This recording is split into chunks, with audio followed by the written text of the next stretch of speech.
Deus, ele tem infinitas riquezas, não só riquezas no sentido de talvez prosperidade, mas riquezas espirituais, de sabedoria, de conhecimento dele. Isso é algo fenomenal. É como um rio, como um mar, que você está apenas na beirada. Existem águas profundas, existem águas mais fundas, que ele nos convida a isso. E é tão interessante porque a gente vê na palavra isso. Os próprios discípulos, eles conheceram o Senhor em níveis, né? Aquele que multiplicou os peixes, depois a sabedoria, a multiplicação dos pães, o conhecimento do reino, depois veio o Espírito Santo, o poder de Deus emanado em nós, e isso tudo vai elevando o conhecimento. O profeta Oséias nos incentiva, nos encoraja a conhecer o Senhor e seguir conhecendo. É como um aprofundamento do conhecimento dele, é como uma intimidade. Quando você conhece alguém no primeiro momento e você quer conhecer mais. Então você gasta tempo, você sonda o coração e vai buscando e você vai se encantando cada vez mais conforme vai conhecendo. O Senhor, ele tem isso para mim e para a sua vida.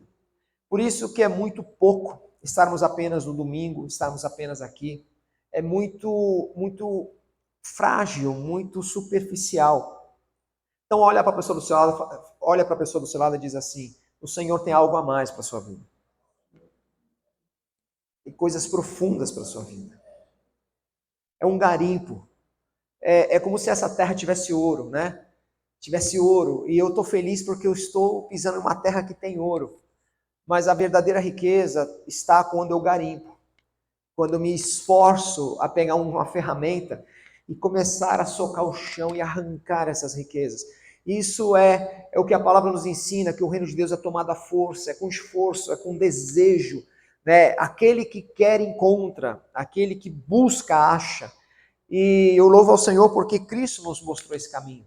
O que precisamos é andar nele, é trilhar isso, é sair da inércia, da zona de conforto e começarmos a nos aprofundar naquilo que o Senhor tem para nós. Amém? Eu quero convidar os irmãos a abrir comigo no Salmo 18, Salmo do capítulo 18, no verso 1 e 2. Amém? Verso 18, verso 1 e 2 diz o seguinte: Eu te amarei, ó Senhor, fortaleza minha.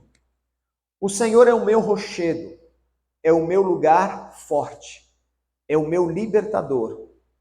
O meu Deus, a minha fortaleza em quem confio, o meu escudo, a força da minha salvação e o meu alto refúgio. Amém? Feche os seus olhos, vamos orar. Pai, oro para que o Senhor venha a manifestar, Senhor Deus, a tua vontade, o teu querer, lançando sementes do teu reino, sementes para dar frutos e glorificar o teu nome em nossas vidas neste momento. Senhor, usa a minha vida, fala para mim e através de mim, Senhor, para que a tua palavra seja alcançada aos corações. Tua palavra é viva e eficaz, e o Senhor transforma através dela todas as coisas. Por isso, que essa noite a tua palavra seja rema aos nossos corações. Abra o nosso entendimento para que compreendamos claramente a tua vontade para as nossas vidas. Em nome do Senhor Jesus. Amém. Eu quero falar de uma necessidade primária do homem, uma necessidade primária do ser humano. Isso é muito importante, porque isso nasceu da origem, quando Deus criou o homem. O homem, ele nasceu para um único propósito: adorar ao Senhor. Simples assim. Ele nasceu para que a adoração pudesse ser voluntária, pudesse ser verdadeira e íntima. É por esse motivo que quando Deus criou o jardim, ali colocou o homem e a mulher, esse jardim, Deus todos os dias chamava-os pelo nome. Todos os dias havia um diálogo. Eu imagino que Deus conversava com Adão e Eva. Eu imagino que Deus pensava, o que Deus conversava e qual era o diálogo, o que eles faziam, mas havia um relacionamento. Nós nascemos para adorar, isso é essência nossa, essência. Se você não adorar a Deus, você buscará um Deus para adorar. Isso é fato. Pode ser o dinheiro, pode ser a força do seu braço, pode ser teus filhos, teu trabalho. Muitos perdem o trabalho e se suicidam. Era o Deus. Muitos perdem os filhos, se matam porque era o Deus. Nós sempre adoraremos algo. Sempre estaremos servindo a alguém. A gente num país como o Brasil, tão serviçal, um país onde que há uma necessidade cultural nossa de sempre ter alguém cuidando de nós, né? E aí os políticos se apresentam para cuidar de você, né? E você se sente tão cuidado, vota, investe o teu voto e de repente você é abandonado. Mas o Brasil tem essa necessidade de se sentir amado, de se sentir protegido e quer que o Estado faça isso. Por quê? Porque eles veneram aqueles que olham para ele. Seja um político, seja um pastor, seja uma igreja. Porque isso é essencial à minha e à sua vida. Nascemos para este propósito. É tão verdade isso que se você for ver ao longo do tempo, você vai ver que todos os povos que a Bíblia relata e que a história relata tiveram deuses. Não é verdade? Quantos deuses existem? Um só. Só existe um Deus. Não existe dois, não existe três. Só existe um Deus. E que é esses outros? São invenções do homem. O homem inventou deuses para poder cultuar a eles. Da mesma forma, para eles poderem cultuar, perdão. Da mesma forma que quando Moisés estava 40 dias no deserto, o povo inventou um bezerro de ouro. Se Moisés não tivesse descido, se Deus não tivesse falado a Moisés, desce que o teu povo se corrompeu, então o bezerro de ouro talvez estivesse no meio do povo de Israel até hoje. Então, o homem, ele inventa deuses. Ele inventa porque ele tem a necessidade de se sentir protegido, amado e cuidado. É natural dele. Quer ver deuses da era moderna? A gente vê os super-heróis, né? Na década de 20 começaram a surgir essa ideia. Quando é que surgiu os super-heróis? O Super-Homem, Batman, da recessão americana. Os Estados Unidos estava passando uma crise financeira tão grande, que alguém precisava salvar. E aí nascem os super-heróis, que são pessoas comuns com poderes incomuns. E aí você vê como o Homem-Aranha protege uma cidade, o Batman, né, outra cidade, porque era a região. E nós inventamos ainda super-heróis hoje. Ainda inventamos heróis, deuses que possam mudar a nossa vida. E eu quero te dizer uma coisa, de que não existe dois deuses. Não existe outro Deus a não ser um só. Esse Deus que me impressiona, que poderia, como alguém que rasura um desenho, poderia rasgar, né, a folha e fazer um desenho novo. Ele poderia, no momento que Adão e Eva cometeu o pecado e ali se afastou de Deus e inaugurou a morte no mundo tão perfeito que Deus havia criado, Deus podia, como numa folha de papel, rasgar, jogar no lixo e criar um novo céu, uma nova terra. Mas ele empenhou algo tão grande que foi, ele mesmo fez um homem à imagem e semelhança dele. Você é a imagem e semelhança de Deus. Deus empenhou a você o seu próprio espírito, porque de toda a criação, de todo ser que respira, ele apenas falou, faça-se, cria-se, mas do homem, ele criou do barro algo inanimado, e do sopro de sua própria boca deu o espírito. Esse espírito fez o homem passar a ser vivo. É o espírito, por isso que esse espírito volta a Deus, porque é de Deus. Você é composto de corpo, de alma e de espírito. E esse espírito no grego, no hebraico, significa pneumo, aquilo que veio do pulmão de Deus. Você tem a essência de Deus. E eu acho tão maravilhoso porque nós servimos a um Deus real. Nós vemos o mundo em caos, às vezes a nossa vida num grande caos, mas eu quero te dizer que nada foge ao controle dele. Nada foge, inclusive o caos. Mas Deus se alegra com o caos? De maneira nenhuma. Deus gosta, ama quando alguém nessa guerra, em tantos lugares hoje, alguém morre num campo de batalha, não importa o lado, você acha que Deus se alegra com isso? Claro que não. A palavra nos adverte de que o Senhor criou a terra para ser habitada e não um caos. E me impressiona como é que Ele, sendo Deus tão grande, tão majestoso, Criador de todas as coisas, não rasgou a folha de papel, ao invés disso, decidiu amar pessoas como eu e você, repleto de pecados e problemas, por causa de uma desobediência. Ele resolveu nos amar, resolveu nos aceitar, não da forma que somos pecadores, porque Ele é santo, Ele é puro, Ele é majestoso, nós somos fracos. A palavra diz que Ele olhou do céu à terra e nós somos justos. E nossa justiça aos nossos olhos, quando a gente se olha no espelho e diz, eu sou uma pessoa justa, a Bíblia fala que essa tua justiça aos teus olhos, para Ele é trapo de imundície. Trapo de imundície é quando você pega um tecido de linho, de seda, o mais caro, e você enrola um leproso. Rapidamente, a secreção da lepra impregna aquele tecido. Por mais valioso que aquele tecido seja, ele agora é um trapo de imundície. Essa é a nossa justiça.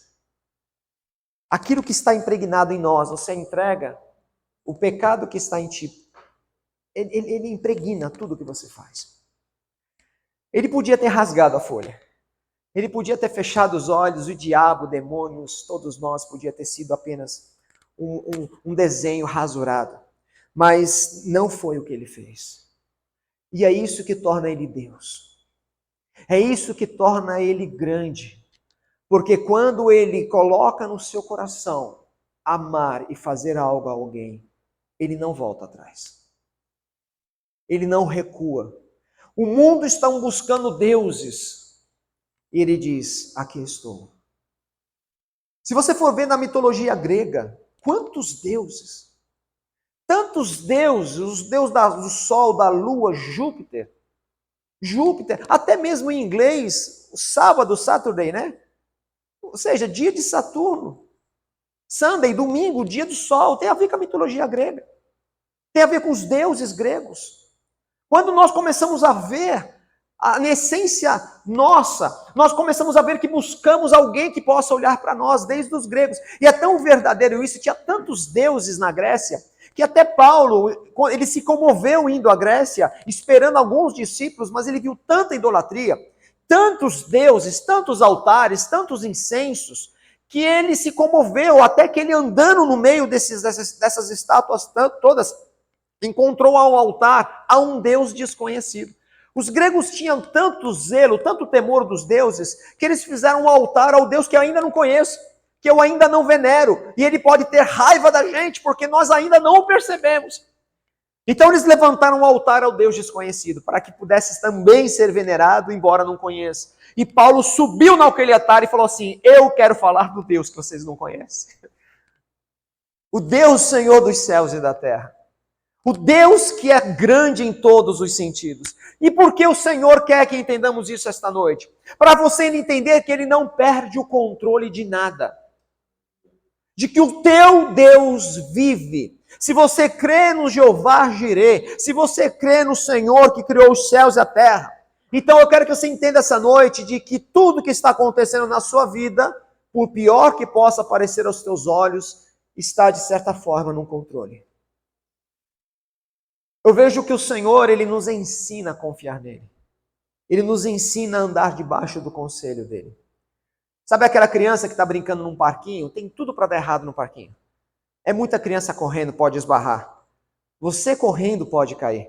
Você subindo no escorrega pode cair na escada. E pode cair, pior ainda, do outro lado. Tudo para dar errado. Mas a criança brinca sem a mínima noção do perigo sob a supervisão dos pais. Quando você começa a subir o brinquedo do lado errado, opa, aí não. E começamos a orientar. Por quê? Porque ainda que a criança se machuque, faz parte de um aprendizado. Faz parte de um processo. Assim é Deus com a gente. Por isso que a palavra fala que nós devemos nos alegrar nas tribulações, porque na tribulação conhecemos um Deus forte. Na tribulação nós aprendemos a andar debaixo do conselho dele. Na tribulação conhecemos de que a palavra dele é real, que é quando ele fala vai, você vai e dá certo. Quando ele fala fica, você fica e dá certo. E você vai conhecendo e tudo coopera para o teu bem. E você vai se conhecendo, vai vendo que Ele é real, de que Ele é justo. Eu sou fruto de milagre. Vocês sabem disso, já testemunhei isso de muitas maneiras. Numa doença incurável, fui curado numa oração. Ninguém pode dizer para mim que o Senhor não cura. Eu sou fruto disso. Porque eu tenho crido e eu tenho visto de que o único Deus que se importa com a minha vida é o Deus bíblico. Glória a Deus.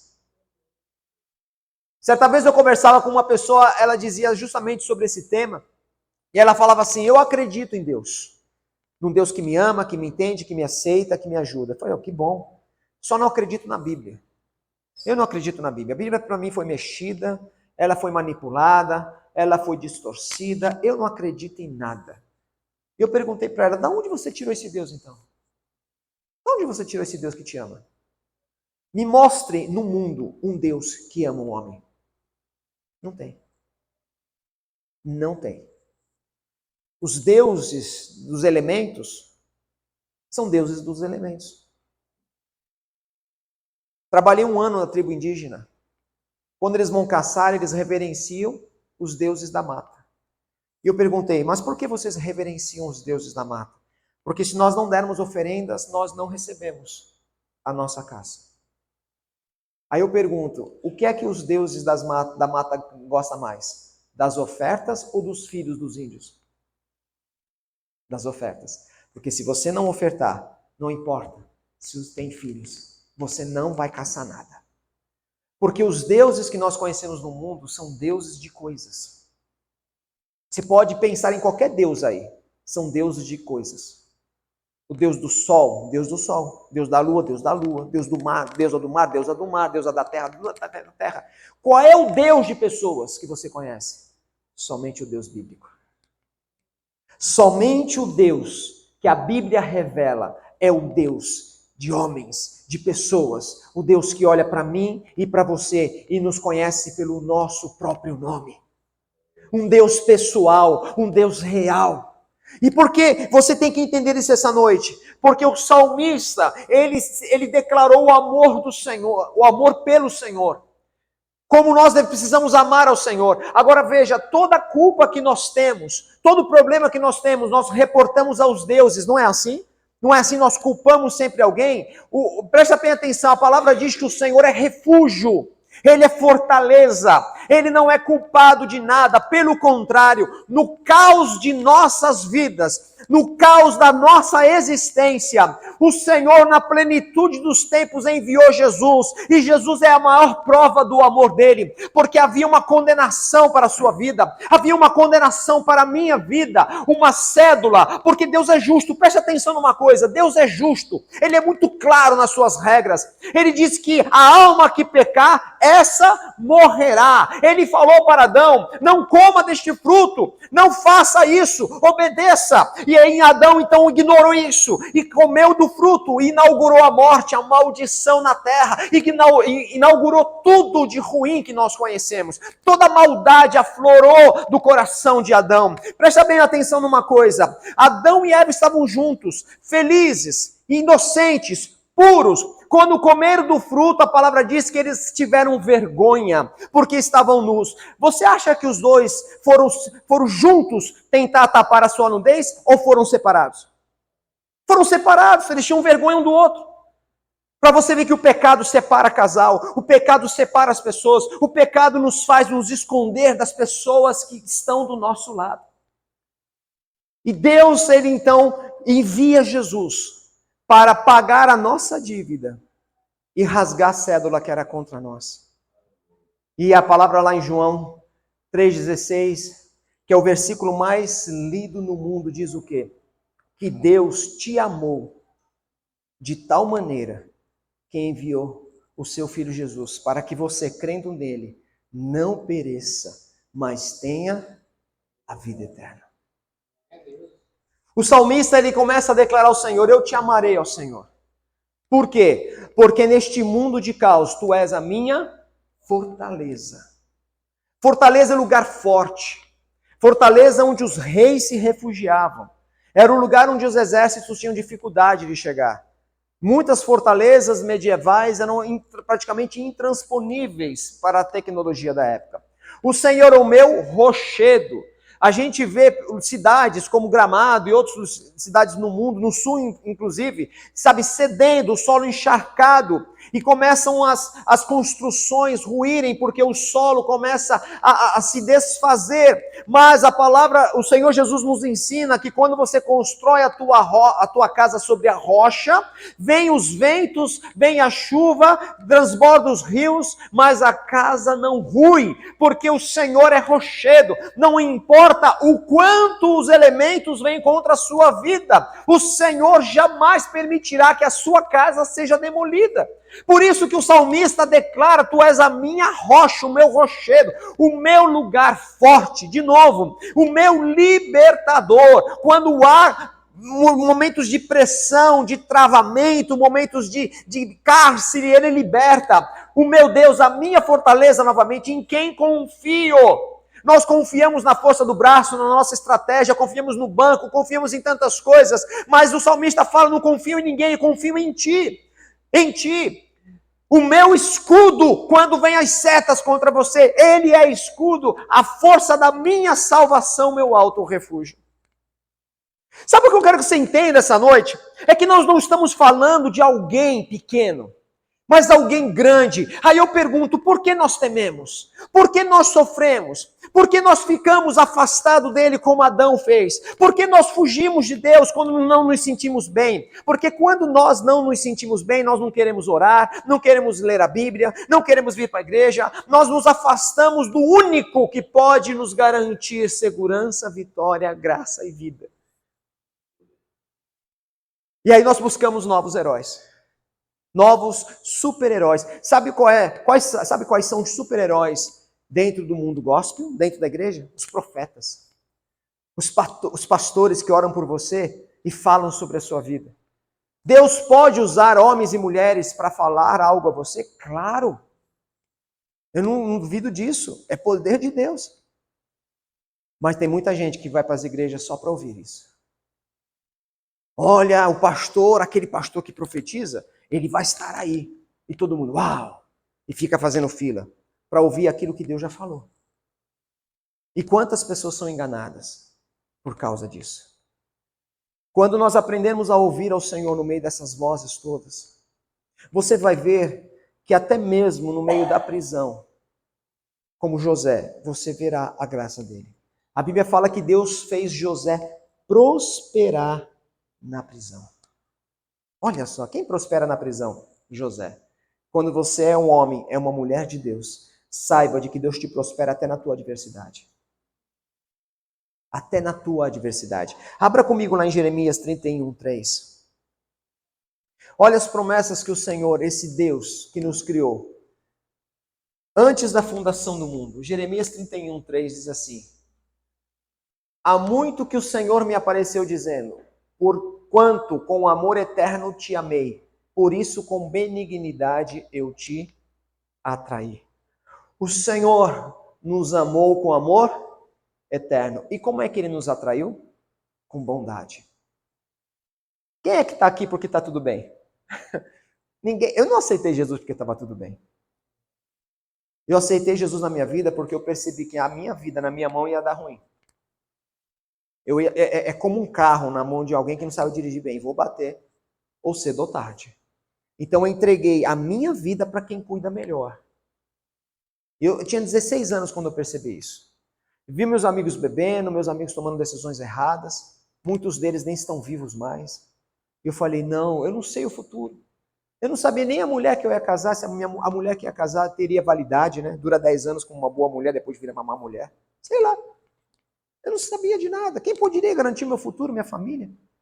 Mas eu entreguei a minha vida a alguém que pode cuidar. Né? O Senhor conhece o meu futuro. E Ele começou a dar a mim tudo o que eu precisava. E Ele falou para mim, e fala para você: com amor eterno eu te amei. O Senhor, antes da fundação do mundo, já te conhecia. Antes de você nascer, os teus dias, o Senhor já fez. Jesus já orou por você, sabia disso? Jesus lá em João, quando ele fez a oração sacerdotal, ele falou: Senhor, eu não oro somente por esses que estão aqui, mas por aqueles que virão a crer em meu nome. lá, antes da crucificação, Jesus já orou por você, dizendo: Senhor, não guarda só Mateus não, não guarda só Pedro não, guarda o Leonardo, que ele vai crer no meu nome, guarda a cada um que vai estar crendo. Ele já orou por nós porque com amor eterno ele nos amou. E com benignidade ele nos atraiu. Eu acho maravilhoso porque ele é a rocha, ele é tudo o que precisamos, mas ele precisou nos atrair. Ele precisou nos chamar para perto. Por isso que você está aqui essa noite, porque ele te chamou para cá, com amor, com bondade. E ele diz: entrega teu caminho a mim, confia em mim, e eu vou fazer tudo. Porque eu não sou como o mundo, eu não dou a paz que o mundo dá, eu não faço como as pessoas fazem, eu sou Deus. Eu sou Deus. O diabo na mão do Senhor é como um cachorro numa coleira. A gente, o diabo está assim, um cachorrinho com a coleira.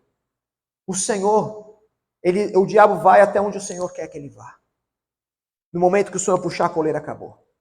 E há dia e hora que o Senhor virá e estabelecerá o seu nome, o seu reino.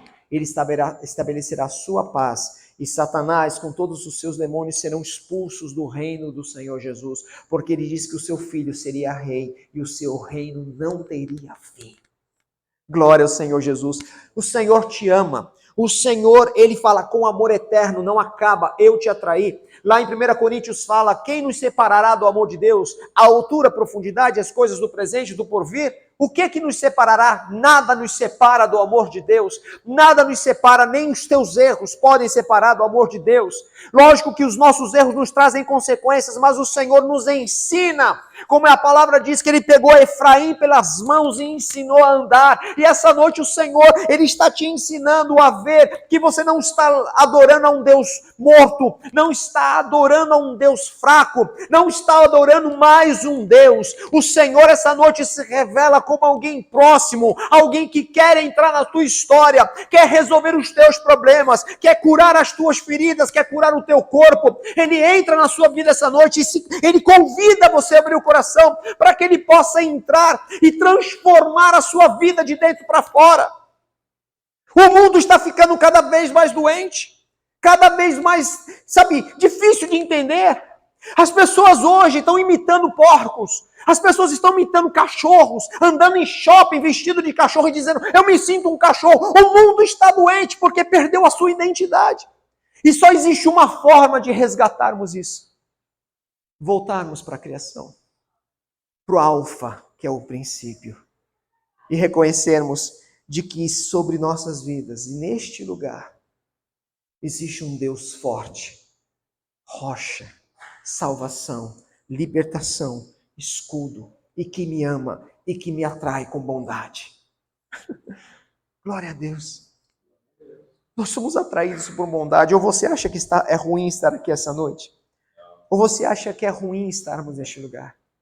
Em Josué, no capítulo 21, verso 21, 45 de Josué, Josué faz uma declaração ao povo que vale a pena, porque reflete o caráter de Deus. O Senhor diz assim, Josué 21, 45. Josué 21, 45 diz assim, palavra alguma falhou de todas as boas coisas que o Senhor falou à casa de Israel. Tudo se cumpriu. Tudo se cumpriu. Tudo. Eu vejo que uma vez no meio de um congresso de pastores, foi feita uma pergunta tão simples, mas isso refletiu o quanto nós confiamos nesse Deus confiável. Foi perguntado o seguinte, você acha que Deus quer mudar a sua vida? Foi feita a pergunta. Todo mundo claro? Você acha que ele é poderoso para mudar a sua vida? Perdão, essa foi a pergunta.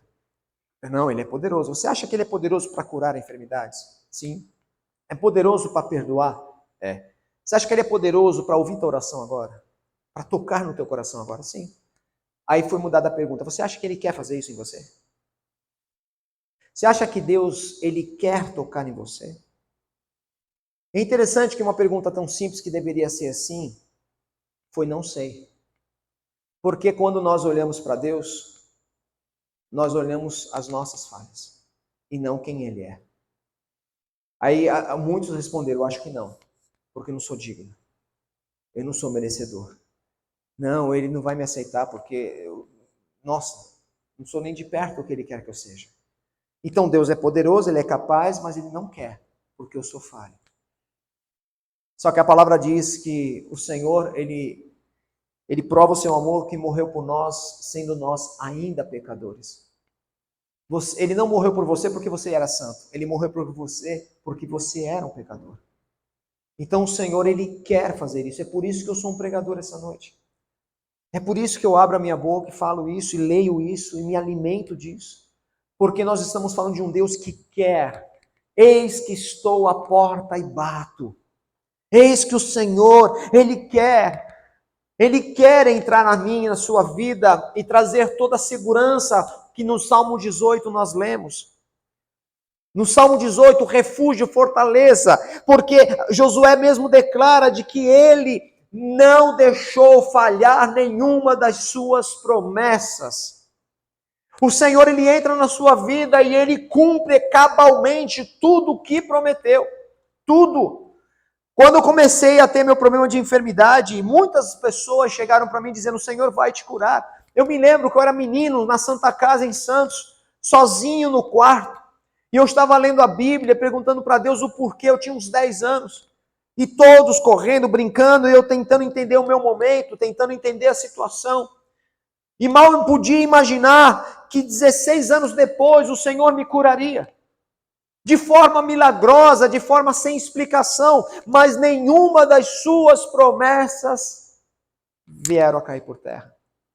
Eu me lembro como se fosse hoje que quando eu cheguei em casa, chegamos para meus pais para contar que minha esposa estava grávida da Milena, a minha mãe deu um pulo, gritou, glória a Deus e glória a Deus, por quê? Porque de tantas intervenções com radiação, seja, tratamentos que eu fiz, raio-x e tantas coisas, os médicos disseram que provavelmente eu seria estéril. Por conta de tantas intervenções. E de repente eu estava anunciando que minha mãe seria avó. Porque o Senhor cumpre. Ele não é como eu sou. Ele é Deus. Eu não sei porque às vezes a nossa vida fica como num deserto.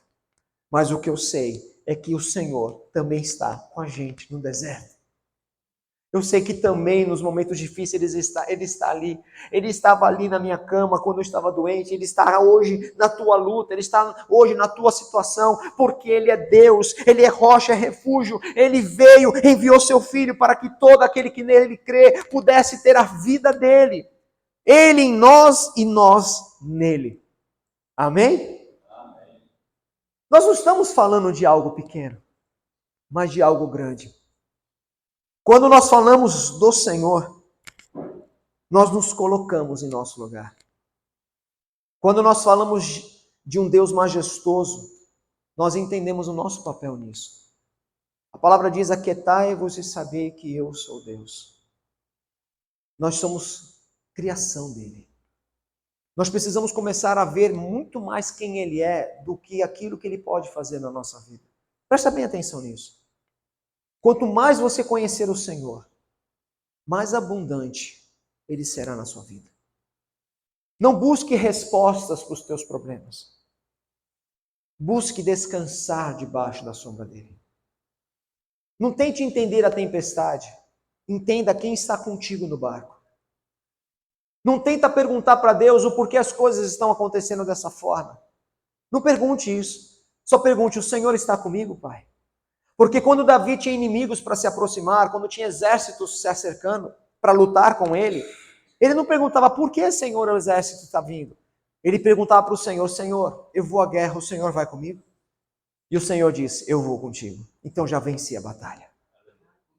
Não tente olhar para Deus e começar a buscar a resposta de perguntas. Não, isso é pouco demais. Se aproxime da rocha, estabeleça a sua vida nele, crie o seu hábito nele, traga os teus pensamentos nele. Comece a orar e dizer, Senhor, abre os meus olhos. Às vezes nós somos como cegos, nós sabemos que Ele é bom, maravilhoso. Eu estou ouvindo a pregação do pastor Léo, mas eu não consigo ver muito além disso. Senhor, abre os meus olhos, toca, Senhor, como Tu tocou naquele cego, e eu vou enxergar. E eu tenho certeza que uma vez que você abrir os teus olhos e ver a glória do Senhor, a sua vida nunca mais será a mesma. O teu rosto vai refletir a glória do Senhor. Eu não tenho dúvida disso.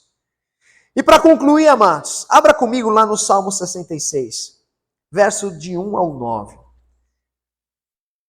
Salmo 66, do verso 1 até o versículo 9, diz assim: celebrai com júbilo a Deus todas as terras, cantai a glória do seu nome, dai glória ao seu louvor.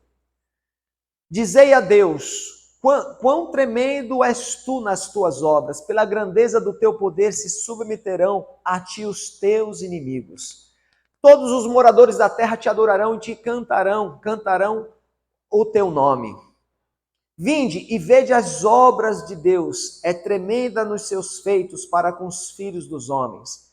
Converteu o mar em terra seca, passaram o rio a pé, ali nos alegraremos nele. Ele domina eternamente pelo seu poder e os seus olhos estão sobre as nações. Não se exaltem os rebeldes. Bendizei povos ao nosso Deus e fazei ouvir a voz do seu louvor. Ao que sustenta com vida a nossa alma e não consente que seja abalados os nossos pés. Aqui fala de um Deus que governa, como no versículo 7 fala, governa sobre tudo. Um Deus que tem poder sobre tudo. Jesus falou que nos finais dos tempos o amor esfriaria, que haveriam guerras, que os pais se levantariam contra os filhos contra os pais. Tudo isso está acontecendo. Ele já falou. Ele já falou que no mundo teríamos aflições, então está em aflição? Ele já falou. Mas no meio disso tudo ele falou, tende bom ânimo, eu venci o mundo. Aqueles que estão nele vencem o mundo. E o que vence o mundo é a nossa fé. É a certeza de que esse Deus poderoso, Ele habita na minha e na sua vida. E Ele fala que Ele sustenta com vida a nossa alma. Preste atenção, você está sendo sustentado pelo Senhor dos Senhores. E não consente que sejam abalados os nossos pés. Aí eu quero te fazer uma pergunta simples. Como é que você acorda na segunda-feira de manhã? Como é que você passa o dia? Quem tem situações desafiadoras para essa semana? Como é que nós lidamos com isso? Você canta louvores ao Senhor? Você adora o Senhor? Você já fez alguma oração que não precisou pedir nada, apenas agradecer? Você já levantou a Deus um altar de adoração no meio da dificuldade? Você consegue, no momento de uma má notícia, adorar a Deus? Você consegue ver Ele no momento difícil? E quem nunca atravessou momentos difíceis? Quem nunca atravessou desertos? Mas o grande desafio é você, no meio das trevas, conseguir enxergar a luz do Senhor. O desafio é você saber que Ele não permitirá que os teus pés vacilem. Eu quero te dizer uma coisa, eu não sei o que me espera amanhã. Mas uma coisa eu sei, que o Senhor não permitirá que os meus pés vacilem. O Senhor não permitirá que os meus pés sejam abalados. Como Ele fala, Ele me sustenta com vida. Eu me lembro que, eu já contei aqui, mas eu me lembro que a minha avó, ela veio com uma alergia. E essa alergia veio na sua vida de tal maneira que, não lembra? Que nós oramos por ela e os médicos não sabiam e a alergia acabou no dia seguinte. Quantas pessoas eu pude ver sendo curadas, transformadas. Pessoas que muitas vezes não teve nem cura física, mas a sua alma foi transformada, a sua vida foi transformada de dentro. Você lembra daquele homem que Jesus viu descendo do telhado, os amigos dele descendo ele numa cama, descendo com as cordas, porque a casa onde Jesus estava tão cercada de pessoas que eles queriam levar o amigo dele, o enfermo que estava acamado, para Jesus curar, mas não tinha como entrar pela porta, a casa estava muito cheia, havia muita gente em volta. Então eles tiveram uma brilhante ideia, eles subiram no telhado, destelharam ali o telhado e desceram o amigo com a cama e tudo, no quarto, no aposento onde Jesus estava. Veja que interessante, um homem paralítico. E Jesus olhou aquele homem e falou assim, olha, que fé é essa, né? Perdoados estão os teus pecados. Aí eu penso, será que decepcionou o paralítico? Será que os amigos queriam que os pecados fossem perdoados? Será que era essa a vontade da pessoa da cama? Ou queria andar? Talvez Jesus deu a ele o que ele precisava. E tem pessoas que elas são saudáveis, mas não se perdoam. Pessoas que estão na cama, mas o que mais aflige a sua vida é o que está no seu coração, cheio de traumas, cheio de más lembranças, cheio de dificuldades. Há pessoas que têm uma vida interna muito complicada. O jardim onde Deus deveria estar é um grande deserto. Então Jesus olhou aquele homem e deu a ele o que ele precisava. Perdão, agora você vai dormir bem, porque eu te perdoo, perdoados estão os teus pecados. Aí começou um burburinho, quem é esse que pode perdoar pecados? Aí Jesus, ouvindo os burburinhos, falou assim, olha, pega teu leite e anda, para que todos vejam que o Filho do Homem tem poder para curar a alma e também curar o corpo. Pegue aquilo que te carregava, aquilo que te carregava, agora você vai carregar. Aquilo que te subjugava, agora é você que vai subjugar. Preste muita atenção que o Senhor, Ele quer entrar em nossas vidas de tal maneira, de que aquilo que nos cria dor, é o que vai amanhã, é aquilo que nos carrega com dor, nós vamos carregar. Porque esse Deus, Criador dos céus e da terra, o Deus que nos ama com amor eterno, que nos atrai todos os dias, Ele habita na minha e na sua vida. É por esse motivo que eu entendo hoje porque Pedro cantava nas prisões. Eu entendo hoje porque Sadraque, Mesaque e Abednego, quando foram ameaçados de serem lançados na fornalha de fogo ardente, eles nem fizeram caso. Se o Senhor quiser nos livrar, nos livrará. O que cabe a nós é que não vamos nos dobrar a outros deuses. Aí eu entendo o porquê aquele ladrão da cruz, um homem num grito, falou para o outro lá, cala a boca, você está incomodando o mestre, nós estamos aqui porque somos culpados, mas ele é santo, ele não tem culpa. Lembra-te de mim, hoje mesmo estarás. Aí eu entendo Estevão sendo apedrejado e vendo os céus abertos. Eu entendo tantos louvores, tantas dificuldades que nossos irmãos vão passar, até na arena romana, que morriam abraçados enquanto as feras e os gladiadores vinham para matá-los. E hoje não é diferente. Na Índia, no Paquistão, em países de perseguição cristã acontece a mesma coisa. Sabe por quê? Porque eles não têm a sua vida por valorosa. Mas, acima de tudo, a presença do Deus poderoso na sua vida é o que tem mais valor. Abra os teus olhos. Nós estamos servindo a um Deus santo, a um Deus vivo, real. E Ele quer transformar a nossa história. E a única coisa que precisamos é nos render a Ele. É em oração falar, Senhor, eu não quero orar qualquer coisa. Eu só quero dizer, me tome em teus braços. Abra os meus olhos. Eu quero te conhecer mais. Eu quero te conhecer mais. Concluo com aquilo que Moisés pediu ao Senhor. Moisés é um cara que o Senhor falava com ele de forma poderosa, mas um dia ele falou, mostra-me a tua glória. O cara já via tudo de Deus. Ele viu a sarça que queimava, não se consumia a voz, tira a sandália, ele ouviu. Mas uma hora ele perguntou, mostra-me a tua glória. E sabe o que Deus fez? Mostrou. Se Moisés, sem Jesus, viu um resquício da glória de Deus, o que o Senhor não mostrará a você, se você fizer o mesmo pedido? Se você abrir a tua boca e falar, Senhor, mostra-me a tua glória. Se prepara que o Senhor vai te levar a um nível de relacionamento com Ele como você jamais viu. E vir à igreja nunca mais vai ser a mesma coisa. Sair dela e viver nunca mais será o mesmo. Porque você viu a glória do Senhor. Você viu a glória do Senhor. Curva sua cabeça.